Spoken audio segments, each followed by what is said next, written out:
마태복음 3장 10절부터 12절 말씀까지 제가 읽어드립니다. 이미 도끼가 나무 뿌리에 놓였으니 좋은 열매를 맺지 아니하는 나무마다 찍혀 불에 던져지리라. 나는 너희로 회개하게 하기 위하여 물로 세례를 베풀거니와 내 뒤에 오시는 이는 나보다 능력이 많으시니 나는 그의 신을 들기도 감당하지 못하겠노라. 그는 성령과 불로 너희에게 세례를 베푸실 것이요 손에 키를 들고 자기의 타작마당을 정하게 하사 알곡은 모아 곡간에 들이고 쭉정이는 꺼지지 않는 불에 태우시리라.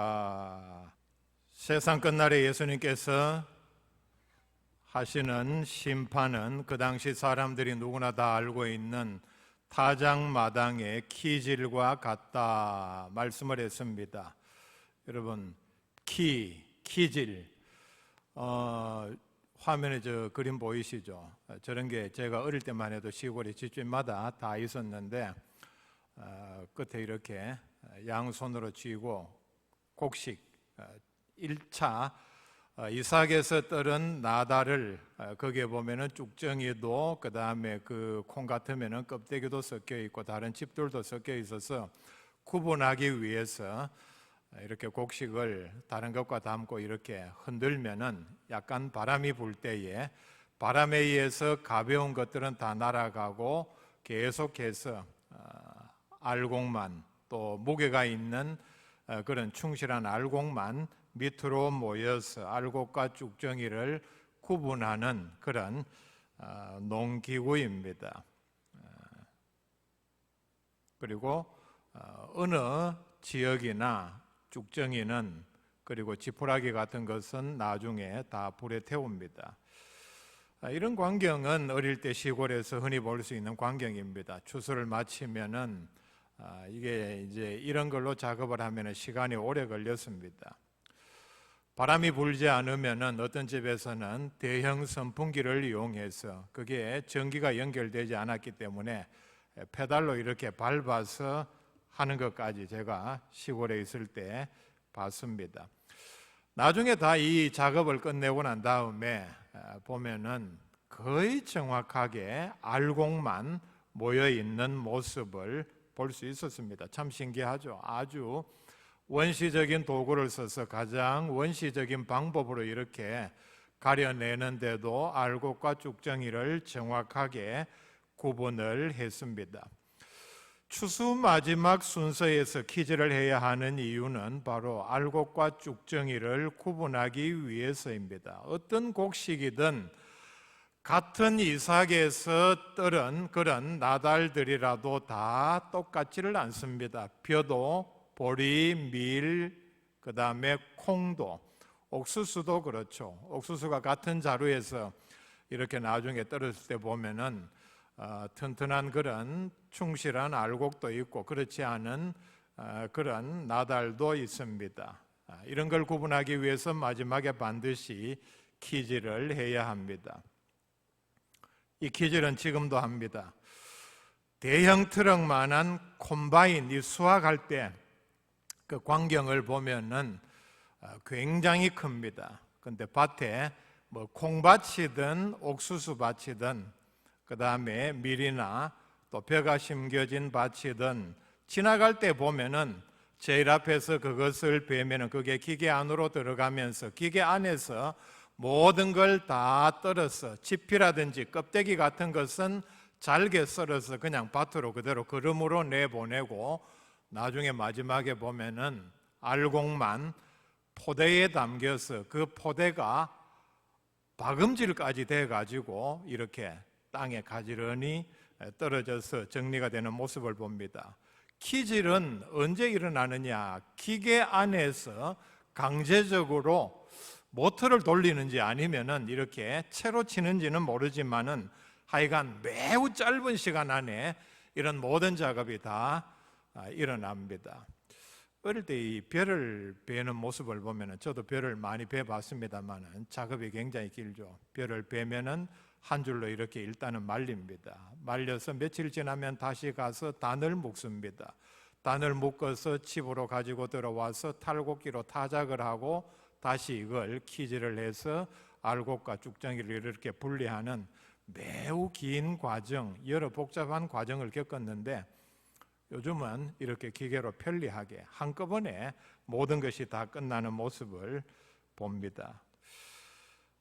추수의 마지막 단계는 키질로서 매우 중요한 절차입니다. 읽어드린 이 말씀은 예수님께서 본격적으로 공생의 사역을 시작하기 전에 예수님을 소개하는 세례 요한의 설교 가운데 한 대목입니다. 설교를 마치면서 마지막 부분에 예수님을 심판주로 소개하면서 핵심은 이것입니다. 심판이 반드시 있다. 그리고 철저하게 준비하라는 말씀입니다. 심판이 있고 그렇다면 우리가 반드시 철저하게 준비해야 하는 이 내용은 성경 모든 말씀이 우리에게 주는 교훈의 핵심입니다.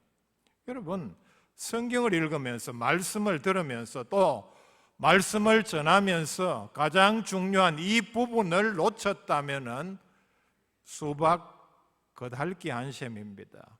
성경에 많은 말씀들이 있습니다. 중요한 말씀은 심판이 반드시 있고 그렇다면 우리는 철저하게 준비해야 한다. 이게 핵심 내용입니다.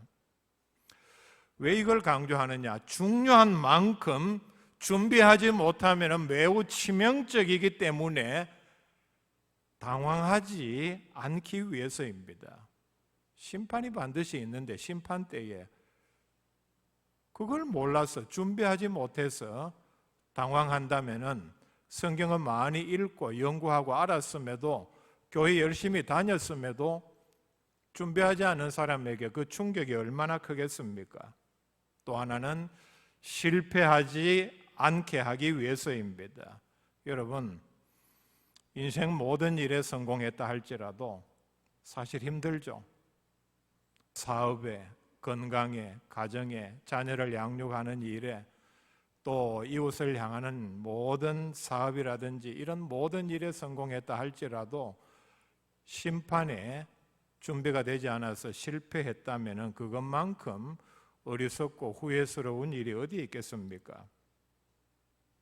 문제는 오늘날 교회 안에서도 설교를 통해서도 심판에 대해서, 심판 준비에 대해서, 그 심판이 얼마나 혹독하고 끔찍한지에 대해서 별로 말씀을 하지 않는다는 사실입니다.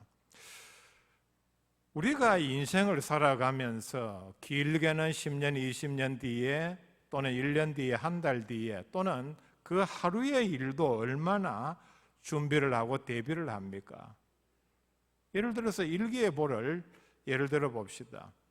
아침에 일기예보를 들을 때에 대부분의 사람들은 그 일기예보를 보고 비가 온다 하면은 거기에 대한 준비를 합니다.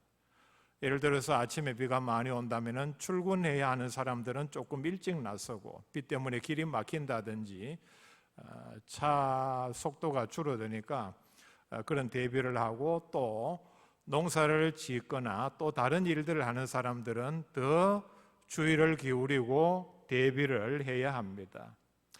별것 아닌 것 같은 일기예보, 비가 오느냐 오지 않느냐에 따라서 이렇게 관심을 기울이고 대비를 하는데 속된 표현으로 우리의 영원한 운명을 좌지우지하는 중요한 마지막 심판에 대해서, 거기에 대해서 중요하게 생각하지도 아니하고 준비도 되어 있지 않다면 그만큼 비극적인 일이 어디에 있겠습니까? 세례 요한의 이 말씀을 보면은 앞부분에 나오는 7절부터 10절 말씀을 보면은 이 당시에 이스라엘에는 온갖 죄가 만연했습니다. 한번 보실까요? 7절 말씀에 보면은 요한이 많은 바리새인들과 사두개인들이 세례 베푸는 대로 오는 것을 보고 이르되 독사의 자식들아 누가 너희를 가르쳐 임박한 진노를 피하라 하더냐. 바리새인과 사두개인, 성경을 잘 아는 사람들이었음에도 불구하고 세례 요한은 그들을 가르쳐서 독사의 자식들아, 얼마나 악하고 죄를 많이 지었으면 이렇게 불렀겠습니까? 그리고 임박한 진노, 너희들에게 지금 진노가 임박해 있다. 그리고 뒤에 나오는 말씀도 보면 10절에는 이미 도끼가 나무 뿌리에 놓였으니 심판이 더더욱 임박했다 말씀을 합니다. 그리고 같은 말씀을 기록한 누가복음 3장에 보면은 이때의 갈릴리의 분봉왕인 헤롯은 19절 20절 말씀에 보면은 그의 죄를 이렇게 지적을 합니다. 분봉왕 헤롯은 그의 동생의 아내 헤로디아의 일과, 즉 왕이라고 하면서 온 백성들이 다 보고 있는데 동생의 아내를 자기 아내로 삼았습니다.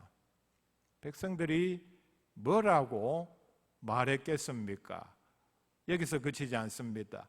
또 자기가 행한 모든 악한 일로 말미암아, 여기에다가 왕이라고 하면서 모든 악한 일들을 다 했고, 그 다음에 보면은 20절에 그 위에 한 가지 악을 더하여 요한을 옥에 가두니라. 자기에게 죄를 지적한다고 해서 선지자인 요한을 옥에 가두었습니다. 그 뒤에 어떻게 했습니까? 요한의 목을 잘랐습니다. 이 당시 이스라엘의 만연한 죄가, 세례 요한은 바로 이것을 염두에 두고 회개하라, 그리고 반드시 심판이 있다, 심판에 대비하라. 세례 요한의 이 말씀 내용을 보면은 지금 우리가 우리 현실을 봐도 그렇죠. 세상에는 죄가 만연해 있고, 그리고 더더욱 안타까운 일은 죄를 짓고도 벌을 받지 않는 사람들이 너무나도 많다는 사실입니다. 세례 요한의 말도 이런 뜻입니다. 반드시 심판이 있어야 한다. 우리의 믿음도 마찬가지입니다. 우리의 믿음도 하나님께서 보시기에 구분하는 심판이 반드시 있어야 합니다.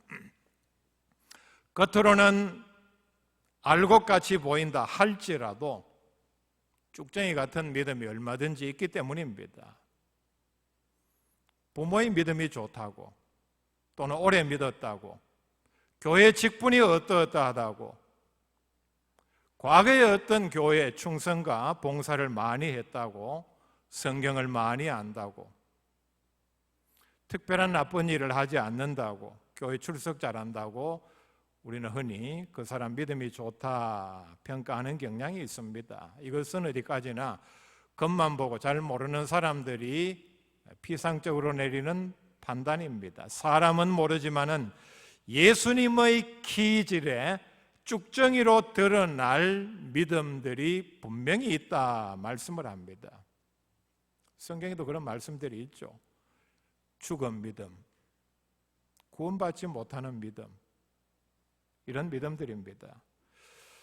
반드시 이렇게 심판이 있고 구별을 해야 한다는 말씀은 성경 다른 곳에서도 말씀을 합니다. 마태복음 13장 24절 이하에 보면은 밭에 곡식과 가라지가 함께 섞여 있고, 그리고 마지막에 가라지는 거두어서 불사르고 곡식은 예수님의 곳간에 드린다 말씀을 했고, 그 뒤에 나오는 47절 말씀 이하에 보면은 그물의 비유가 나옵니다. 천국은 마치 바다에 또는 큰 물에 그물을 쳐서 고기를 잡는, 그리고 나중에 심판하는 것과 같은데, 좋은 고기는 그릇에 담고 나쁜 고기는 내어버린다. 마태복음 25장에 보면은 구별을 하는 두 가지 비유가 나옵니다. 10처녀가 있었는데 그 중에 5은 미련한 처녀요, 5은 슬기로운 처녀인데 마지막에 그들의 처지가 극과 극으로 갈렸습니다. 조금 뒤에 보면은 양과 염소의 비유가 나옵니다. 양은 영원한 천국에, 그리고 염소는 영원한 지옥 형벌에 떨어진다. 이렇게 둘을 서로 구분한다. 그게 바로 심판이라, 이런 뜻으로 말씀을 했습니다. 10절 말씀에 보면은 심판의 도구로서 도끼가 나옵니다. 그리고 12절 말씀에는 키가 나오고, 역시 심판받은 사람들이 마지막으로 가는 종착지인 꺼지지 않는 불이 나옵니다. 이 세 가지는 심판의 도구를 말씀을 합니다. 매우 끔찍하죠. 도끼로 심판을 한다. 불로, 키질로. 여러분, 심판의 실상은 우리가 듣는 말보다는 더더욱 끔찍합니다. 심판의 도구가 이런 도끼요, 키요, 꺼지지 않는 불이라는 얘기는 심판이 만큼 철저하고 혹독함을 말씀을 합니다. 12절 말씀에 보면 예수님께서 손에 키를 들고 현재형으로 기록을 했습니다.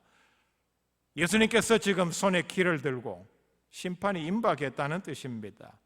언제든지 시작할 수 있는 상태라는 뜻입니다. 예수님께서 이미 손에 키를 들고 있다는 얘기는 심판이 반드시 있다는 얘기입니다. 예수님께서 괜히 그냥 손에 키를 들고 있겠습니까? 심판할 것도 아니면서 그냥 한번 이렇게 별로 의도 없이 키를 들지는 않는다는 얘기입니다. 그리고 설명하는 모든 말씀들이 심판은 예수님께서 직접 하신다는 말씀을 합니다. 그렇기 때문에 예수님의 역할 가운데 마지막 남은 가장 중요한 역할은 바로 심판주입니다. 예수님께서 타작마당을 직접 정하고 직접 알곡은 모아 곡간에 들이고 쭉정이는 불에 태웁니다. 예수님께서 직접 다 하십니다. 오늘 짧은 말씀이지만은 알곡과 쭉정이가 뭐냐 정확하게 말씀을 합니다. 알곡은 10절 말씀에 보면은 좋은 열매를 맺는 나무입니다. 11절에는 회개하고 예수 믿는 사람 그리고 성령과 불의 세례를 받은 사람을 가리킵니다. 쭉정이는 좋은 열매 맺지 못하는 나무입니다.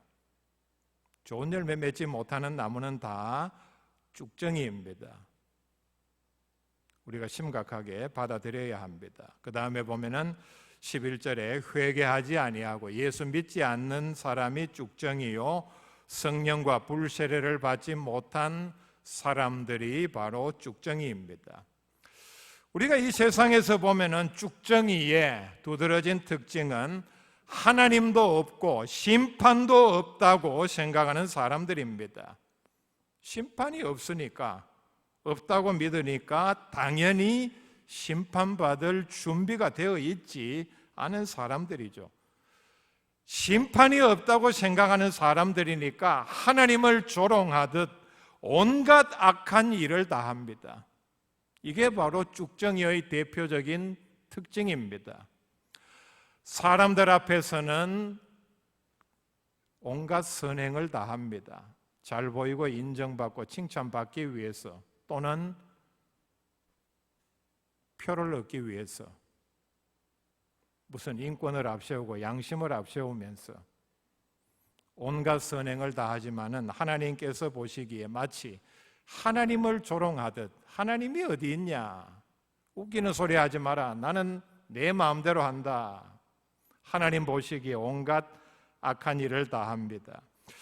지금 세상이 타락하고 혼란한 이유는 알곡과 쭉정이가 섞여 있기 때문입니다. 마태복음 13장에 보면은 알곡과 가라지는 같은 밭에서 섞여 있다 말씀을 합니다. 그런데 그렇다고 해서 당장 심판하는 것이 아니라 추수 때까지 그냥 두어라 예수님께서 말씀하셨습니다. 그래서 나타나는 현상이 뭡니까? 가라지가 더 깊이 뿌리를 내리고 알곡이 먹어야 할 영양분을 먼저 더 많이 빼앗아 버립니다. 가라지의 특징이 뭡니까? 알곡보다 더 빨리 자랍니다. 더 번성합니다. 숫자가 더 많아집니다. 여러분, 요즘은 아마 제초제를 치니까 그리고 이 비닐 같은 걸 다 까니까 그렇지는 않는데 어릴 때 시골에 밭을 보면은 또 과수원을 보면은 그 잡초의 그 무성함은 말로도 할 수 없습니다. 그런 말이 있죠. 할머니 혼자서 밭을 매기 시작하면은 넓은 밭은 며칠 걸리는데 다 매고 나고 원래 맺던 처음에 가보면 다시 풀이 자라기 시작하는 게 현실입니다. 교회 안도 마찬가지입니다. 분명히 예수님의 말씀은 교회 안에도 알곡과 가라지가 있다 말씀을 합니다. 사람은 구별하기가 힘듭니다. 그렇기 때문에 예수님께서 구별해야 합니다. 앞에 읽은 말씀 우리가 돌아가 봅시다. 헤롯이 세례 요한을 자기의 죄를 지적한다고 감옥에 가두고 목을 잘랐던 것처럼 이 세상에서 보면은 쭉정이면서 알곡 행세를 하고 괴롭혔던 모든 이런 쭉정이들을 분명히 불로 심판을 해야 합니다. 쭉정이가 되었다는 얘기는 매우 심각한 상황입니다. 이게 얼마나 심각한 상황이냐, 우리가 불신자들 사이에서, 인간 사이에서도 오고 가는 말을 한번 먼저 적용을 해봅시다. 사람 사이에서도 알곡, 쭉정이로 이렇게 말을 할 때 이 알곡은 능력이 있고 그리고 실속이 있는 사람을 가리킵니다. 속이 차고 어디 가서도 실속 없는 행동을 하지 않는 사람을 알곡이라 그러는데, 그럼 반대로 어떤 사람을 쭉정이라 그럽니까? 겉만 번지르르 하고 말만 그럴듯하게 하고 실속은 하나도 없는, 쥐뿔도 없다 그러죠. 쥐는 뿔이 없습니다. 근데 쥐에게 만약에 뿔이 있다면 뿔이 있어 본들 그게 무슨 위협이 되겠습니까? 무슨 어떤 무기가 되겠습니까? 그런데 그것마저도 없다는 뜻입니다. 사람을 가리켜서 그 사람 쭉정이다, 참 심각한 평가입니다. 하물며 하나님의 심판의 쭉정이로 심판받았다, 얼마나 심각한 상황입니까? 우리의 믿음이, 우리의 충성이 하나님께서 보시기에 알곡이 되어야 합니다. 알곡이 되느냐, 쭉정이가 되느냐, 그 뒤는 너무나도 극과 극입니다. 성경 말씀에 보면은 알곡에게는 주인의 즐거움에 참여하는, 이게 잠시가 아닌 영원한 즐거움에 예수님과 함께 만찬을 하는 엄청난 영광이 주어지고, 쭉정이에게는 마태복음 25장 30절에 보면은 바깥 어두운 데로 쫓겨나서 슬피 울며 이를 갈리라.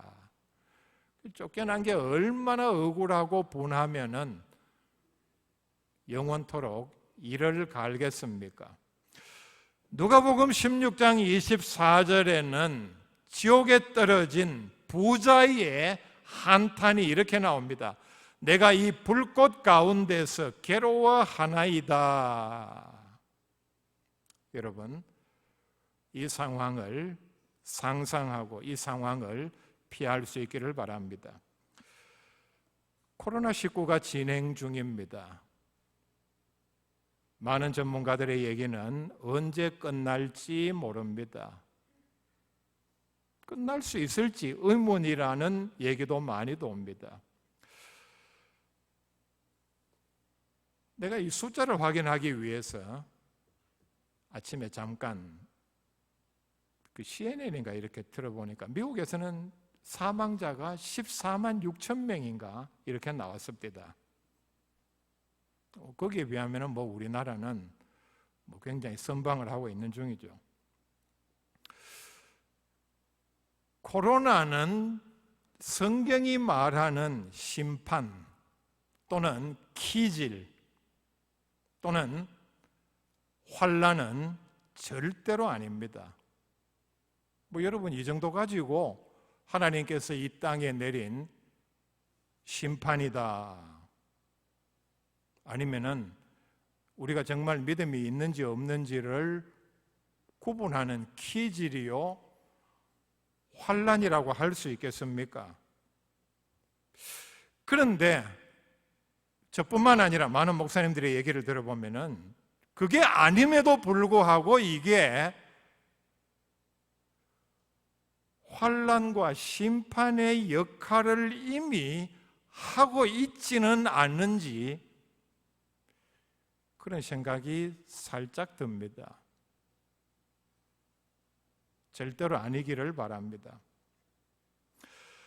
예수님께서 마지막 심판하시기도 전에 사회제도의 키에 날려서, 인간관계의 키에 날려서 쭉정이로 이미 판별이 되지는 않았는지 우리가 돌아보아야 합니다. 아니면은 예수님께서 심판하시기도 전에, 키질을 하기도 전에 자기 스스로 쭉정이 행세를 하고 있는지, 쭉정이로 행동하고 있지는 않았는지 우리가 돌아보아야 합니다. 믿는다고 하면서 우상 숭배를 하고 점을 치고 간음을 아무렇지도 않게 하고 거짓말을 습관적으로 하는 사람들이 바로 그런 사람들입니다. 마지막 심판은 예수님께서 키즈를 통해서 알곡과 쭉정이를 구별하는데 이미 자기 스스로 나는 쭉정이라 하는 것을 하나님 앞에 드러내는 그런 사람들이 있을 수 있다는 얘기입니다. 교회마다 예배에 나오지 못하는 사람들의 그 이유가 뭡니까? 이유를 알고 보면은